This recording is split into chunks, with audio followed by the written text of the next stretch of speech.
കൊല്ലം കൊട്ടാരക്കരയിൽ അതിക്രൂര കൊലപാതകം. ഭാര്യയെ ഭർത്താവ് ശ്വാസം മുട്ടിച്ച ശേഷം കഴുത്തറത്ത് കൊന്നു.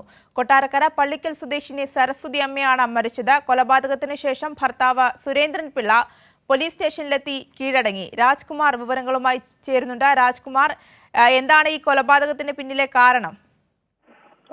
സംശയരോഗത്തെ തുടർന്നാണ് ഇയാൾ ഇങ്ങനെ ഒരു അരുംകൊല ചെയ്തു എന്ന് തന്നെയാണ് അതായത് ഭർത്താവ് സുരേന്ദ്രൻപിള്ള പോലീസ് സ്റ്റേഷനിലെത്തി കീഴടങ്ങിയ ശേഷം പോലീസിന് നൽകിയ ആദ്യ മൊഴി.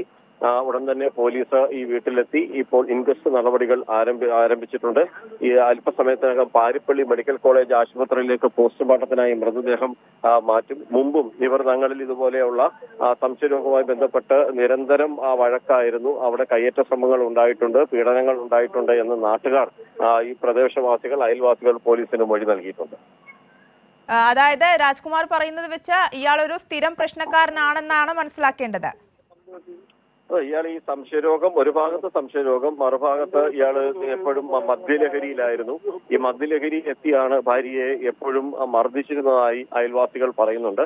എന്തായാലും ഇയാൾ കീഴടങ്ങിയതോടുകൂടി പോലീസിന് ഇക്കാര്യത്തിൽ കൂടുതൽ ഇനി അന്വേഷണത്തിന്റെ ഭാഗമായി ഇയാളെ ചോദ്യം ചെയ്യും. ഇപ്പോൾ ഇതില് ഈ കുറ്റവാളി താൻ തന്നെയാണ് എന്ന് പറഞ്ഞ് അവിടെ സ്വന്തം കുറ്റം ഏറ്റു പറഞ്ഞതോടുകൂടി പോലീസിന് ഈ അന്വേഷണവുമായി ബന്ധപ്പെട്ട ഏതാണ്ട് 90% പൂർത്തീകരിച്ചു. ഇനി സാങ്കേതികമായി ശാസ്ത്രീയമായ അന്വേഷണങ്ങൾ മാത്രമാണ് ബാക്കിയായിട്ടുള്ളത്. അതാണ് ഇപ്പോൾ പോലീസ് ചെയ്യുന്നത്.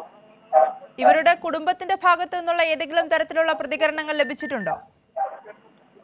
അയൽവാസികൾ, ഇവർക്ക് മക്കളില്ല, ഇവര് ഭാര്യയും ഭർത്താവും മാത്രമാണ് ഈ വീട്ടിൽ താമസിച്ചിരുന്നത്. ഇതില് ഈ കൊല്ലപ്പെട്ട സരസ്വതി അമ്മ കശുവണ്ടി തൊഴിലാളിയാണ്.